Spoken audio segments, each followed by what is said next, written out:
सांप क्या नहीं हो रहा है, नाच नहीं रहे। ऐसे ही भूत प्रेत का है। क्या भूत प्रेत का, ध्यान से सुनिए कि वो प्रेत है, वो शांति में रहना चाहता है। कैसे रहना चाहता है? वो चाहता है उसको कोई छेड़े ना। वो जिसके शरीर में घुस गया उसको एकांत में रखना चाहता है, वो चाहता है। और जब कोई छेड़ता है ना तो वो उससे गुस्सा होता है। स्त्री है, पत्नी है, पत्नी तो आपकी है क्योंकि आपके साथ उसकी शादी हुई, लेकिन वो प्रेत भी उसको अपनी पत्नी समझ रहा है, इसलिए उसको एकांत में रखना चाहता है, एक बिस्तर पे लिटा के रखना चाहता है। और कोई उसको छेड़ता है तो उससे वो लड़ता है, झगड़ता है। सामने वाला आदमी समझ नहीं पाता, वो उसी व्यक्ति पे आरोप लगाता है, उसी स्त्री पे आरोप लगाता है कि ये ऐसे ऐसे बुरा बर्ताव करती है। कितने संबंध बिगड़ गए, कितने बिगड़ेंगे आगे चल के, कोई नहीं समझ। पूरे हिंदुस्तान में सबकी गारंटी दे रहा हूं, कोई भी व्यक्ति बिना ढोल बजाए, बिना गीत बजाए प्रेत को नहीं निकालता है। तो इसमें उद्देश्य क्या है? उद्देश्य क्या है उसका? वो प्रेत को छेड़ ही नहीं पाता, वो प्रेत को काट ही नहीं पाता, तो प्रेत को निकालता है। कैसे? ऐसे प्रेत निकलते हैं भाई। वो एकांत में रहना चाहता है, वो उसको छेड़ता है। वो ढोल बजाता है, वो परेशान होता है, उसको बोलते हैं उसकी हाजिरी आना। और जब उसकी हाजिरी आके चली जाती है, वो थक जाता है, तो वो कई दिन विश्राम करता है, उसका शरीर टूट जाता है। प्रेत का भी जो सूक्ष्म शरीर है उसमें भी बल पड़ जाते हैं, नाचते नाचते। ठीक है, व्यक्ति को जो बीन बजाने वाला है वो मूल जानता है, जो भूत निकालने वाला वो भी मूल जानता है कि मेरे से इसका कुछ नहीं बिगड़ रहा, मैं इसकी हाजिरी दिला रहा हूं और ये थोड़ी देर में थक जाएगा, इस आदमी को आराम पड़ जाएगा, ये फिर मेरे को कुछ नहीं कहेगा, ये सोचेगा भगत जी ने भूत निकाल दिया, बस वो इतनी बात जान गया। आ गया, मैं अभी ढोल बजा दूं, अभी चला दूं और बहुत जोर जोर से साउंड चलने दूं तो बहुत सारे लोग ऐसे ही खेलने लग जाएंगे। ठीक है, जय बाबा जी, जय बाबा जी और जय बाबा जी। बड़े बड़े जो ये फंडे खा समझ रहे हैं, जो अपने आप को जो बहुत बड़े समझ गए, मनु भैया जैसा तरीका दुनिया में किसी के पास नहीं है, क्योंकि मैंने करके दिखाया है। ठीक है, मुझे पता है वो लोग भी कष्ट में से निकले हैं, वो कुछ सीख के निकले हैं, लेकिन उनकी विद्या यहाँ की अभी भी नहीं है। मैं ये गारंटी के साथ कहता हूँ। वो दूत भी बुला लेते हैं, मार भी लगवा लेते हैं, लेकिन प्रेत कटता नहीं है। मार लगवाने से प्रेत कट जाएगा? बोलो, मार लगवाने से प्रेत कट जाएगा? मार लगवाने से प्रेत कटता नहीं है, उल्टा ऐसे हो जाता है जैसे आपकी किसी ने देह तोड़ दी हो और अगले दिन आपका उठने का मन ना करे, तो वो सस्ता आएगा और फिर क्या करेगा, 2-4 दिन आपको उसके सस्ताने में दर्द नहीं होगी। मनु भैया जी का मारना देखा है, साले को जिसको 4 घूसे मार दी उसकी हाजिरी बंद होगी। करके नहीं दिखा रहा हूं आपके सामने। तो वो मार प्रेत पे पड़नी चाहिए, लेकिन जब वो मार भक्त की हो जाती है तो उसको साले को हटना ही हटना पड़ता है। हजारों लोगों की हाजिरी बंद कर दी हमने पिछले 2 महीने के अंदर अंदर, हजारों की, जिनको बहुत ताकतवर हाजिरी आया करती थी, जो कहीं से टूट ही नहीं रही थी, बिल्कुल भी खत्म ही नहीं हो रही थी कि नहीं हाजिरी पे हाजिरी आए जा रही है। नहीं भाई, हाजिरी आ ही रही है उनकी। आप अभी जो लड़का बैठा हुआ था, क्या उसकी हाजिरी नहीं आती थी? बहुत ताकतवर आई थी ना। एक रात तो ऐसे खेलता था, कुछ नहीं, अभी आई, जबकि दूतों ने पकड़ ली उसकी चीज को, उसको घबराहट हो रही है। इसका मतलब चीज मामूली रह गई, आप इसको समझ नहीं पा रहे। खेल बहुत सूक्ष्म है, लोग आपकी भावनाओं के साथ इसमें खिलवाड़ किए जा रहे हैं। ठीक है ना? क्यों? क्योंकि अगर उन्होंने इस तरह खिलवाड़ नहीं किया, उनकी जेबें नहीं भरती है। सारा जेब भरने का चक्कर सारा। तो क्या मनु भैया नहीं लेते? तो मनु भैया के लेने में अंतर नहीं है ना? मैंने एक जमीन ली आपके लिए, एक टुकड़ा और मिला के इसको बड़ा धाम बनाओ, आप नहीं चाहते भाई? भीड़ किस हिसाब से आ रही है? मनु भैया के पास हमेशा भीड़ बढ़ती जा रही है, तो क्या उसको आवश्यकता नहीं पड़ेगी? तो भीड़ को कंट्रोल कैसे करूं? वहां कहां लूंगा जाके जगह? देखो, कहीं भी लेता हूं मैं, मेरे बच्चे बड़े हो गए, क्या मैंने उनकी शादियां नहीं करनी है? क्या मेरा ग्रस्त नहीं है? मेरा ग्रस्त ना हो, मैं महात्मा हूं, तो मुझे कहीं भी जरूरत नहीं है। तो फिर यूपी के दूरस्थ गांव में भी जाके बैठ जाऊं, वहां कहीं ना कहीं जमीन मिल जाएगी। इतनी महंगी नहीं, वहां सस्ती मिल जाएगी, यही है ना? लेकिन दिल्ली में जमीन के रेट क्या है आप सबको पता है कि नहीं पता है? हमारे ही रोड पे निकल लो और इसी पे पूछ लो भाई रेट क्या है, किसी एक का पूछ के तो देखो, तो आपके नीचे से जमीन निकल। और फिर जो ले रहे हैं ना, वो पूरे परिवार का जन्म भर का ले रहे हैं।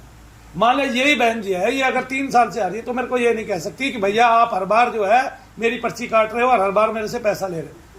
कोई 2 साल से आ रहा है, वो ये नहीं कह सकता। उसने एक बार दिया होगा मुझे, जो दिया होगा उस समय जो क्रिया रही हो। आज की क्रिया केवल 8 है, 4000 रुपए की, उसमें हम आपके पूरे परिवार की गारंटी ले रहे हैं। और तो क्या पूरे परिवार की ले रहे हैं? नहीं, पूरे कुल की ले रहे हैं।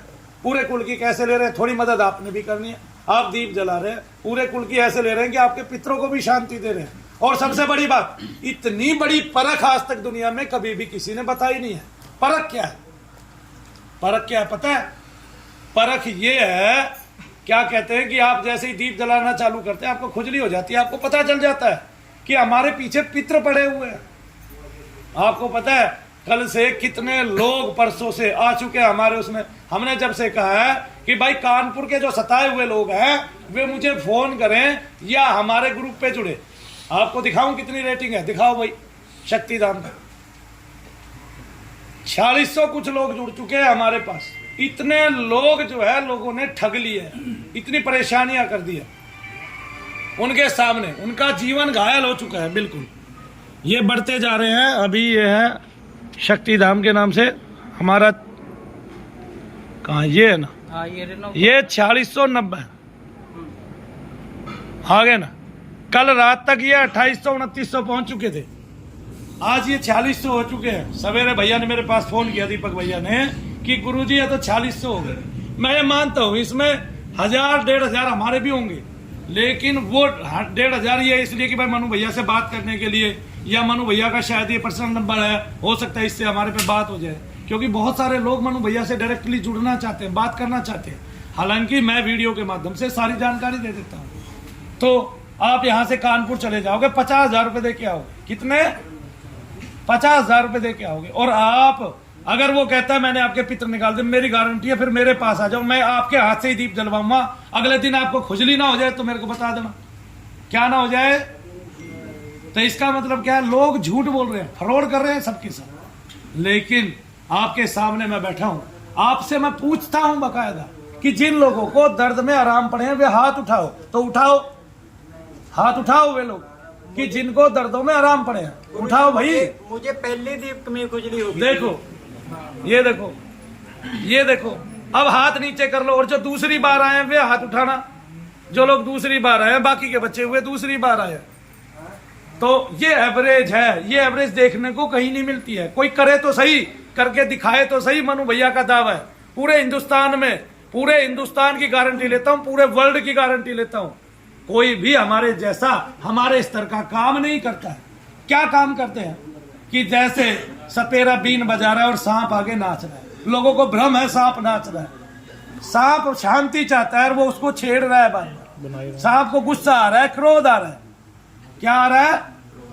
क्रोध आ रहा है। सांप क्या करना चाहता है? सांप सोना चाहता है, शांति। इसी तरह सांप तो एक बार खाता है, 6 महीने के लिए सो जाता है, लेकिन जब हम उसको छेड़ते हैं, उसके मार्ग में आते हैं, तभी वो गुस्से से भर जाता है। उससे पहले सांप क्या करता है बताना? उससे पहले सांप की कोई गति है? नहीं है ना। तो इसी तरह प्रेत सोना चाहता है, विश्राम चाहता है।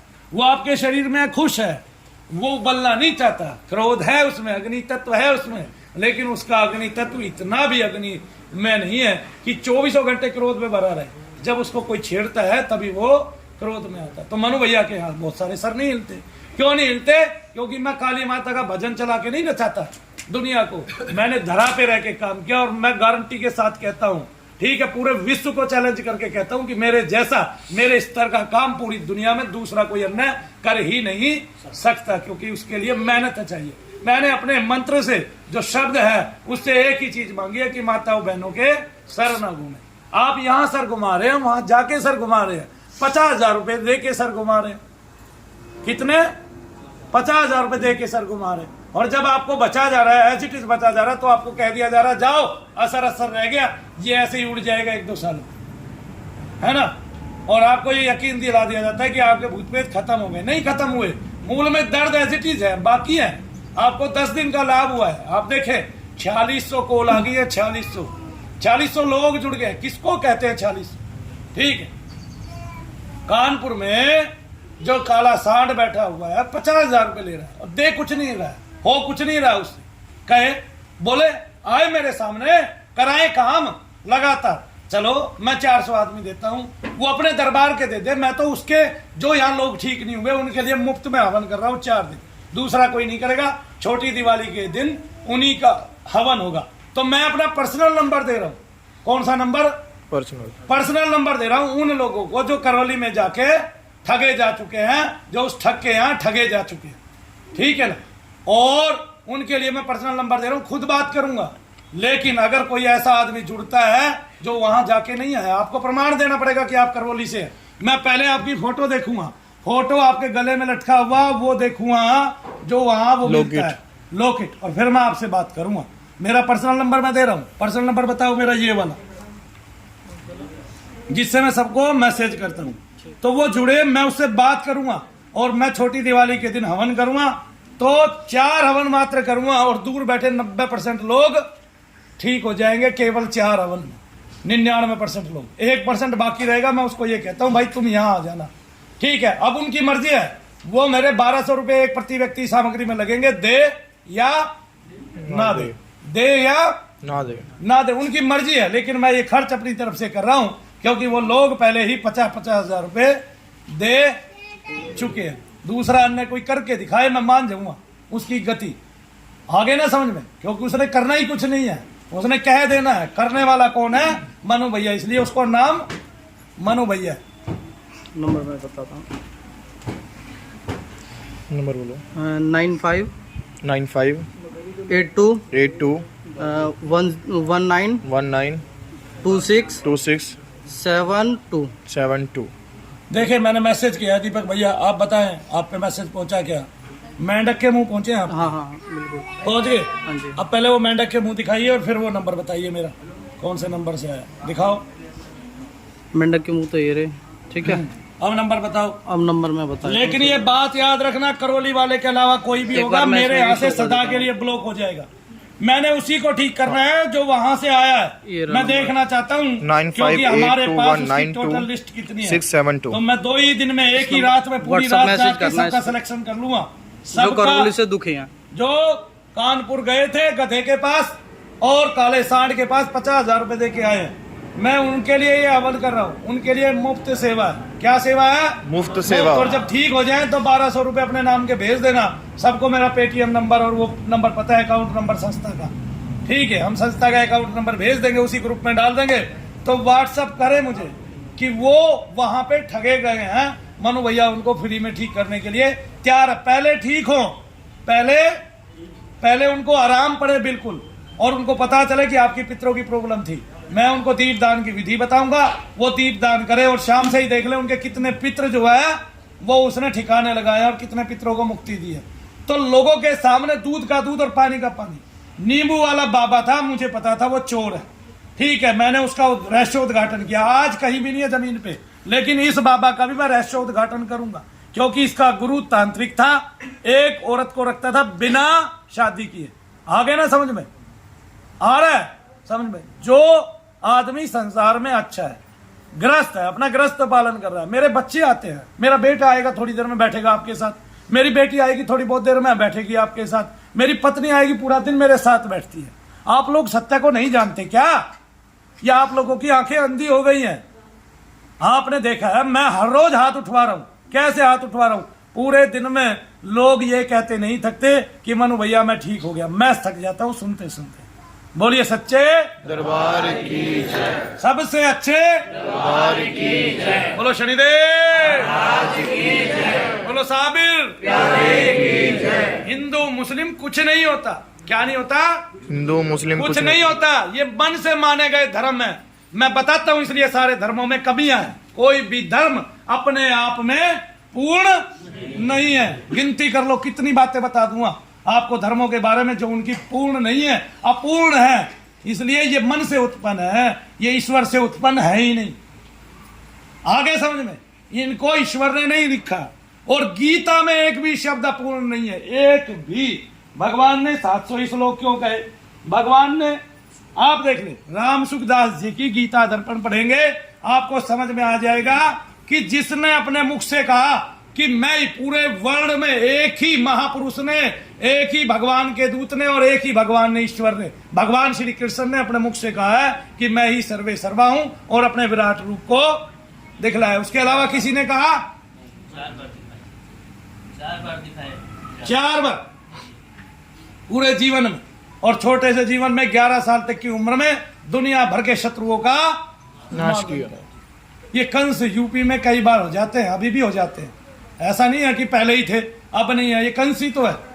एक आदमी अरबों खरबों रुपया जोड़ के ट्रक भर रहा है, लोगों को परेशान कर रहा है धर्म के नाम पर, आस्था के नाम पर।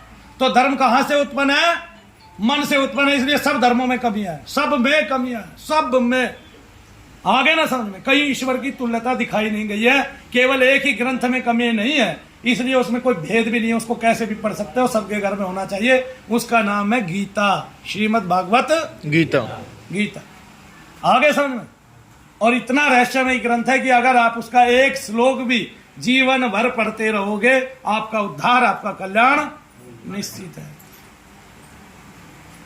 इस संसार में जो ब्रह्म है वही स्वरूप रख के आया, और वो भगवान कृष्ण थे। भूतों को सबने निकाल के दुनिया भर के रोग ठीक किए, कोई कुब्जा को ठीक करके दिखाए तो मानो ये भगवान कृष्ण ही थे जिन्होंने कुब्जा के ऐसे हाथ लगा के सीधा कर दिया।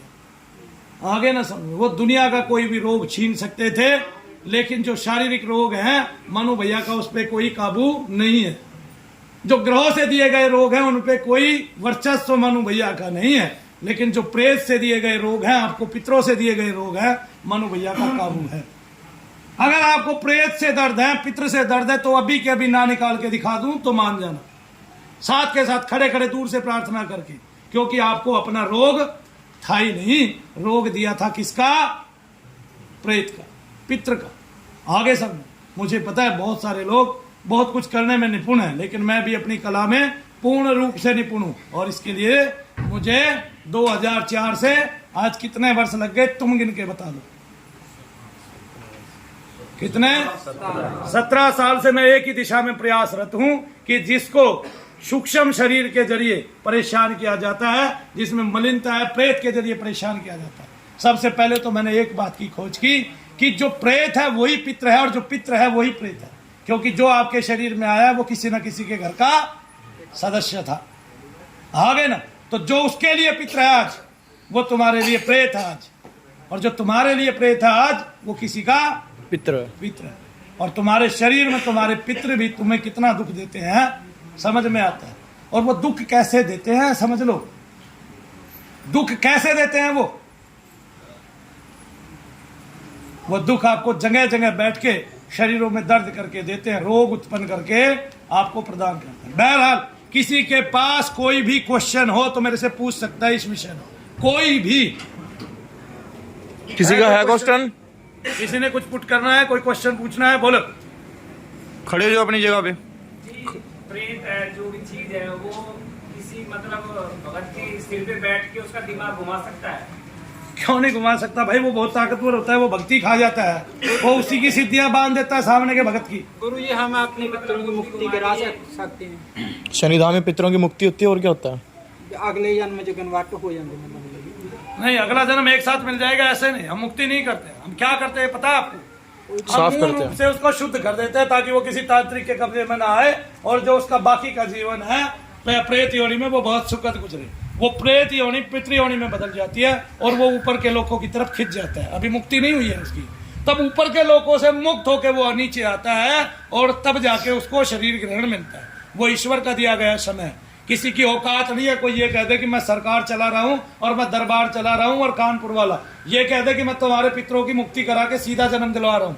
आगे ना, कहते वो यही है, दावा वो यही करते हैं, लेकिन ये सारे झूठे दावे हैं। ये केवल पोप लीला है। क्या लीला है? पोप लीला। पोप लीला यानी कि झूठी लीला है, और इससे कुछ आता जाता नहीं, बनता नहीं, और ये केवल झूठ है, सत्य है ही नहीं। बोलो, और किसी ने कुछ पूछना है तो? किसी का है क्वेश्चन? दान करते हैं उस टाइम पे फूल बनता है। ये जो फूल बनता है ना दीपक में, इसको भूल जाओ। ये फूल वूल कुछ नहीं होता। ये आप जलाते हैं दीप, वो बत्ती पे तो फूल बनेगा, वो नियम है। जलने से ऐसी एक चीज उत्पन्न हो जाती है। आगे ना वहां पे अंदर ही अंदर बत्ती पे मैल इकट्ठा होता रहता है, ठीक है, और वो फिर उसमें चमकता है अग्नि में, उसको तुम फूल बना देते हो। अरे भाई वो कैसा फूल है? तुम सोचते हो तुम्हारी आध्यात्मिकता का फूल है, गलत है ये बात। ये झूठा सपना है, मैं नहीं दिखाया करता ऐसे सपने किसी को सब्ज बात। मेरा काम सत्य पे आधारित है, असत्य पे आधारित है ही नहीं, और मैं करके दिखा रहा हूँ सबको। मैं ऐसा कोई काम करता ही नहीं जो करके ना दिखा पाऊं, और सबके बीच में बैठता हूँ। आप देखोगे जितने भी महात्मा है चढ़ के एक तरफ बैठ जाते हैं, जितने भी लोग भूत प्रेत निकालने वाले हैं, एक एक आदमी से अकेले अकेले में मिलते हैं, ठीक है। वह बताने वाला तो लाखों से भी मिल सकता है क्योंकि वो बता रहा है, लेकिन जितने भी लोग हैं सबको अकेले अकेले में ही मिलते हैं। मनु भैया तो तुम्हारे बीच में बैठ के वह बात कर सकते हैं, तुम्हारे से कर लो, मैं मना थोड़े ना कर रहा हूँ। मैं वहां आ जाता हूँ, वहां बैठ जाता हूँ, तो बात कर लो मेरे से, क्योंकि मैं निकालने वाला ही अलग तरीके का हूं। हो सकता है आपको देखने को मिले, आपकी संतान को देखने को मिले नहीं। बहरहाल मेरी कोशिश रहेगी कि मेरी विद्या सब जान पाए।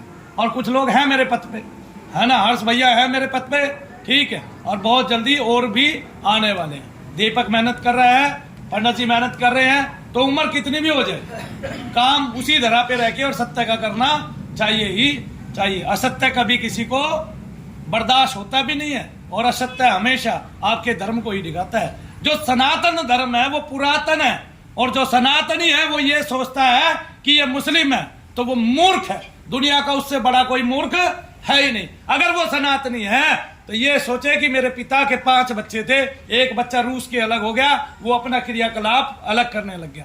उसको हिंदू और मुस्लिम सोचने में दोष आता है। इसलिए भगवान ऐसों को कभी भी नहीं मिलते हैं। और जो महात्मा होते हैं, जो सत्पुरुष होते हैं, जब वो ऊपर पहुंच जाते हैं उनके पास सबका स्वागत रहता है। जैसे मनु भैया के पास सबका स्वागत है, हिंदू हो, मुस्लिम हो, सिख हो, जैनी लोग मेरे पास आते हैं, बुद्धिस्ट मेरे पास आए हैं, और मेरे पास सब धर्मों से लोग आते हैं। आगे ना, क्यों? क्योंकि मैं सनातन हूं, मेरी पकड़ सनातन पे है, तो वो मेरे पास आएंगे ही आएंगे, क्योंकि मेरा कार्य विशेष है, विशिष्ट है। मैं कुछ करके दिखा रहा हूं, और वो दुनिया में सबसे हटके। ऐसे ही ना आगे। और जो हिंदू मुस्लिम करता है वो राजनेता तो हो सकता है, लेकिन वो अगर धर्म का वक्ता है, वो फिर हिंदू मुस्लिम करता है, तो वो सही मायनों में धर्म का वक्ता है ही नहीं। और वो धर्मांध है, उसके धर्म ने उसको अंधा कर दिया है। क्योंकि जो अपने मत का आग्रह करता है, धर्म का आग्रह करता है, उसका धर्म गिर जाता है। अगर मुसलमानों ने ये सोचा हम अपने धर्म को बढ़ा लें, तो बहुत सारे उसमें उत्पाती पैदा हो गए, बढ़ने की बजाय उल्टा घटने और लग गया। आगे ना समझ में। और उसके लिए बहुत सारे लोग जब कुरान शरीफ को पढ़ते हैं तो शर्मिंदा हो जाते हैं कि हमारे धर्म में ऐसे ऐसे कायर और कुटिल पैदा हो गए जो जनता को मार रहे हैं, और जिनके लिए इतना बड़ा शब्द लगा दिया, उग्रवादी। तो शर्म आती है। अगर मेरे धर्म में कुलक्षण पैदा होंगे तो शर्म आएगी कि नहीं आएगी? हमारे घर में एक बच्चा उल्टा कार्य करने लगता है तो माँ बाप का शीश झुक जाता है कि नहीं झुक जाता है? तो जो सनातनी होगा वो अच्छा करेगा, बुरा करेगा नहीं, वो सबको चाहेगा, क्योंकि किसी के मिटाने से कभी धर्म नहीं मिटता। आज भी कितने हिंदू हैं आपको पता है? 100 करोड़ से ज्यादा हिंदू भारत में ही रहते हैं। बोलो, है कि नहीं? तो किसके मिटाने से मिट गए? और मैं कहता हूं ये हिंदू है, ये सनातन है। अगर एक भी रह जाएगा तो एक से फिर 100 करोड़ हो जाएंगे। टेंशन डालो, तुम्हें टेंशन लेने की आवश्यकता ही नहीं। जिस उत्पन्नकर्ता ने हमें जन्म दिया है वही हमारा पालन भी करता है, वही हमें अनाज भी देता है। सरकारें तक डगमगा जाती हैं अगर 2 बारिश फालतू हो जाए तो। ठीक है, ये तो शुक्र करो इनके हाथ में बादल नहीं है, ना अपनी इच्छा से बरसाने लग जाए। ये शुक्र करो कि इनके हाथ में हवा नहीं है, ना अपनी इच्छा से चलाने लग जाए। ये शुक्र करो कि इनके हाथ में सारा जल भी नहीं है, ना अपनी इच्छा से घटने बढ़ने लग जाए। ऐसे ही ना, ऐसे ही। बोलो जय शनिदेव। अब मैं सबसे पहले प्रार्थना कराऊंगा, प्रार्थना के बाद आपका भोग खुद अपने हाथ से दूंगा, एक एक करके नाम के हिसाब से। अपनी पर्ची आपने अपने हाथ में रखनी है, कोई भी आदमी बिना पर्ची के नहीं आएगा। इसके बाद जितनी लाइनें लगेंगी उनका दोपहर के सेशन के बाद काम होगा। तो 2 बजे तक का मेरे पास काम है, 3 बजे तक का वो मैं करूंगा ही करूंगा पहले। इसके बाद जितने लोग आएंगे उनको। हे करुणानाथ, हे दीनानाथ, हे दयानिधि, हे भक्त वत्सल, हे भक्त वत्सल, हे कृपा वत्सल, हे कृपा वत्सल, हम पर करुणा करो, हम पर करुणा करो, हमारी रक्षा करो, हमारी रक्षा करो। हे शनिदेव महाराज, हे शनिदेव महाराज, सब आपके शरणागत हैं, हम सब आप पर शरणागत हैं, आपकी शरण में बैठे हुए हैं, आपकी शरण में बैठे हुए हे हैं। शनिदेव महाराज, हे शनिदेव महाराज, हमारा कल्याण करो। हमारा कल्याण करो। आप इस शनि धाम में विराजते हैं, इस शनि धाम में विराजते हैं, आपकी महिमा अलौकिक है, आपकी महिमा अलौकिक है। आप दुनिया के दुख दूर करते हैं, आप दुनिया के दुख दूर करते हैं, हम भी बड़े दुखी हैं, हम भी बड़े दुखी हैं। हमें सुखी करो, हमें सुखी करो, हमारा कल्याण करो, हमारा कल्याण करो। हमारे शरीर में, हमारे शरीर में रहने वाले प्रेत को, को, पित्र को, पितृ को, मलिन देवी देवता देवताओं को मलिन देवी देवताओं को और तांत्रिक द्वारा प्रयोग किए गए सकल तंत्र मंत्र यंत्र आदि को तांत्रिक द्वारा अपने इष्ट को दिए गए भोग को हम तत्काल तत्क्षण इसी समय त्याग करते हैं हमारे त्याग को भोग के रूप में ग्रहण करो हे शनिदेव महाराज आप आदेश दो माता महाकाली को महाकाल देवता को मरघट काली माता को मशान के समस्त देवताओं को शमशान के समस्त देवताओं को समस्त क्षेत्रीय देवी देवताओं को माता मशानी को चौगानन माता को मदानन माता को तथा हमारे शरीर में प्रविष्ट तांत्रिकों की सिद्धियों को पूजे जाने वाले प्रेतों को कि उनका आहार जो उनको दिया गया है वो तत्क्षण नष्ट हो वो बंधनहीन हो और उनका उद्धार हो जावे हमारे घट में बैठे हुए तांत्रिक द्वारा भेजे गए देवताओं को आप बंधनहीन करके उनका उद्धार करें उनका बेड़ा पार करें हे शनिदेव महाराज आप प्रेत का नाश करें पितरों को बंधनहीन करके उनको मुक्ति व शांति देवे तथा देवताओं को बंधनहीन करके तुरंत हमारे शरीर से मुक्ति कराकर स्थल सहित उनका उद्धार करें हमारे शरीर के सभी दर्दों को सभी रोगों को सभी कष्टों को बंधनहीन करके अग्निमुख में प्रविष्ट कराइए सभी दर्दों को जो हमारे शरीर में है उनका हम सब त्याग करते हैं आह्वान करते हैं उन सभी देवी देवताओं का जो शनिधाम में विचरण करते हैं और शनिधाम में न्याय करते हैं वे सभी मोक्ष धाम से अग्निधाम से और सुलाही लोक से तत्क्षण बाहर आकर सबके शरीरों में आ जावे हमारे हृदय में स्थान पावे और हमारी समस्या का समाधान करे आपकी सदा ही जय हो आपकी सदा ही जय हो आपकी सदा ही जय हो आपकी सदा ही जय हो आपकी सदा ही जय हो आपकी सदा ही जय हो जय शनिदेव जय शनिदेव जय शनिदेव जय शनिदेव जय शनिदेव दोनों हाथ उठाकर बोले हे नाथ त्राहिमाम त्राहिमाम त्राहिमाम त्राहिमाम त्राहिमाम हमारी रक्षा करो हम पर कृपा करो हे माता छाया के लाल हे माता छाया के लाल हम पर करुणा करो हम पर करुणा करो हम पर कृपा करो हम पर कृपा करो आपकी सदा ही जय हो आपकी सदा ही जय हो आपकी सदा ही जय हो आपकी सदा ही जय हो हाथ नीचे कर ले में और रीढ़ की हड्डी सीधी करके 5 मिनट तक जय शनिदेव का जप करें आप देखेंगे बहुत सारे लोगों के दर्द जो है वो गायब हो रहे हैं और उनको गायब होने दे जय शनिदेव जय